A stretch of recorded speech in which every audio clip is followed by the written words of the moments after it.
Ghaziabad Lok Sabha seat से Bharatiya Janata party के प्रत्याशी अतुल गर्ग ने किया लोनी में दौरा।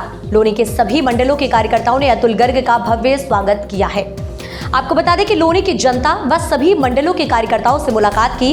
बोले, अतुल गर्ग राजनीति नहीं, सेवा करने आया हूं। लोनी विधायक नंदकिशोर गुर्जर बोले, क्षेत्रीय कार्यकर्ताओं को टिकट देकर पार्टी ने बढ़ाया मान, भारी मतों से जिताकर लोकसभा भेजेंगे। मगर जब वही बात लोनी विकास कार्यों की आती है तो किस तरह से जनप्रतिनिधि अपना पीछा छुड़ाने की कोशिश में जुट जाते हैं।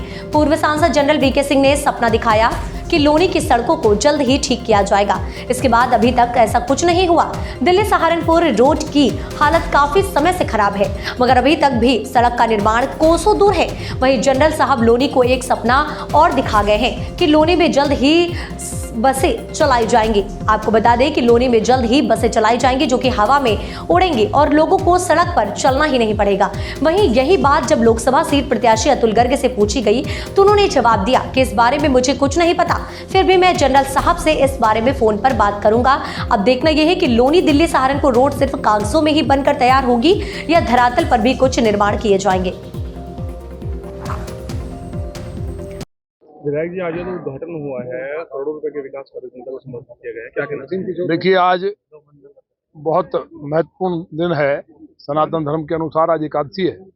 देवादिदेव महादेव और महामाई की कृपा से लोनी को, आप लोग लोनी के जितने भी सभी यहाँ के सम्मानित देवतुल्य नागरिक हैं, सभी भाइयों बहनों से मेरा ये कहना है कि जब लोनी में हम लोग विधायक बने थे, किसी भी रास्ते से, बॉर्डर से हो या भोपरा से हो या डीएलएफ से हो, हम एंट्री नहीं कर सकते थे। गहरे गहरे गड्ढे थे। देहात के हालात ये थे कि चौड़ी में गाड़ियां डूब जाती थी। तो पूरे नगर पालिका की हालत खराब थी। भ्रष्टाचार का एक बहुत बड़ा पहाड़ हमारे सामने था।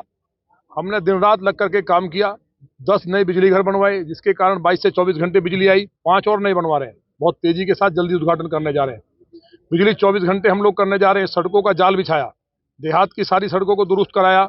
और अभी आपने देखा होगा पीडब्ल्यूडी के द्वारा, जीडीए के द्वारा, नगर पालिका के द्वारा कोई भी सड़क खराब ना रहे। हर गली में, हर वार्ड में लाइटें हों, हर गांव में लाइट हो। शिक्षा के मामले में 2 12वीं के स्कूल, आईटीआई, डिग्री कॉलेज बेटियों के लिए। और अभी आज जो घोषणा हुई है जनरल साहब के द्वारा कि केंद्रीय विद्यालय के लिए परमिशन मिल गई है, तो ये लोनी के लिए खुशी की बात है। एयर बस लोनी से बागपत के लिए हवा में बस चलेगी। ये लोनी के लोगों ने सोचा नहीं था। जो लंदन में नहीं हुआ वो लोनी में हो रहा है। जो लोग कहते थे कि लंदन की बात करके मजाक उड़ाते थे, उनके लिए ये सीधा का सीधा सबक है कि अगर हमारा सपना ये होगा कि हम अपने बेटे को आईएएस बनाएंगे तो निश्चित तौर पर पीसीएस बनेगा। जो केवल सोचेंगे सिपाही बनाएंगे तो वो कुछ नहीं बनेगा। इसलिए लोनी के लिए हमने एक टारगेट तय किया और आज लोनी के अंदर बिजली, सड़क, पानी, शिक्षा, चिकित्सा और बेहतर कानून व्यवस्था है। लोनी के अंदर लोग आ रहे हैं।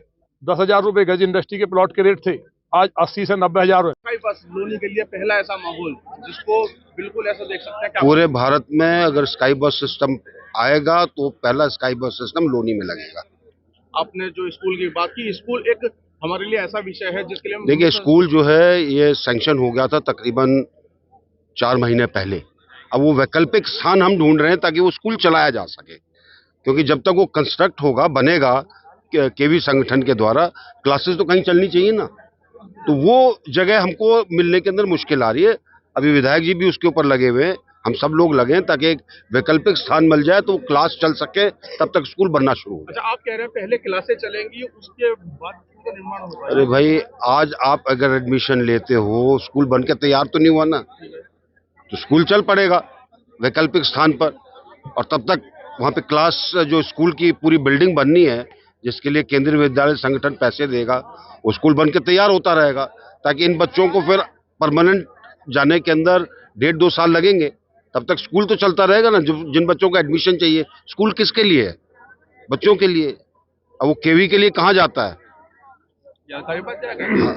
तो इसलिए यहाँ पर उसको एडमिशन मिल सके केवी का, और वो स्कूल एक जगह चल सके, तो वैकल्पिक स्थान की हम ढूंढ कर। अच्छा, एक बड़ी मांग सर हमारे यहाँ लोनी में रोड की थी। आपने बताया कि एनएचआई ने जो पीडब्ल्यूडी को सौंप दिया, कितने क्या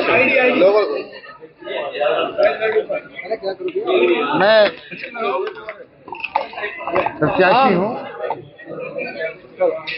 मैं तो यही कहूँगा कि देखिए, मोदी जी को शक्ति देनी है। इस समय राष्ट्रभक्ति का मतलब है मोदी जी को शक्ति। किसी जमाने में चंद्रशेखर आजाद हो, भगत सिंह हो, देश की भलाई के लिए शहादत देनी पड़ती थी, जान देनी पड़ती थी। अब तो केवल एक वोट ही देना है। एक सवाल और गर्ग साहब, जैसे कि अंतर बढ़ना ये भाजपा की परंपरागत सीट है, इस सीट पर हार तो संभव है ही नहीं, लेकिन अंतर बढ़ाना है, तो ये अंतर कहाँ तक जाएगा गर्ग साहब के अंदाज में? मेरे को तो लगता है कि कम से कम 8.5-9 लाख तक तो पहुंचेगा। और अगर पोलिंग 65% हो गया, अरे विधायक जी, अगर हम बात करें, पोलिंग 65% हो गया तो 10 तक भी बना। अगर हम बात करें जो लोनी विकास का प्रोसेस हो रहा है, ये आप भी देखते हैं, आप सड़कों पे चल के आए भी होंगे। इन सड़कों की जो लोनी की जनता इंतजार कर रही है, पिछले 10 साल से इंतजार कर रही है, क्या ये इंतजार लोनी की जनता खत्म होगा? देखिए, मैंने ये कहा कि काम बटे हुए हैं। आप कौन सी नगर पालिका की सड़क की बात कर रहे हो? हम नेशनल हाईवे की बात कर रहे हैं। तो नेशनल हाईवे की आप ये समझ लीजिए कि खुद गडकरी जी के विभाग से हम लोगों के पास चिट्ठी आती है, मैं दिखा दूंगा कि आपको कौन कौन सी सड़कें बनवानी है। तो इस बात से तो आप निश्चित रहिए, अगर कोई सड़क नहीं बनी है तो या तो वो पास हो चुकी होगी, अगर नहीं हुई है तो पास हो जाएगी। अच्छा, जो पूर्व के सांसद थे वो लोनी की जनता को एक सपना दिखा कर गए, जिसमें जो हवा में चलने वाली बस विशेष थी, उस हवा में चलने वाली बस के लिए क्या आपका जो प्रयास है वो रहेगा?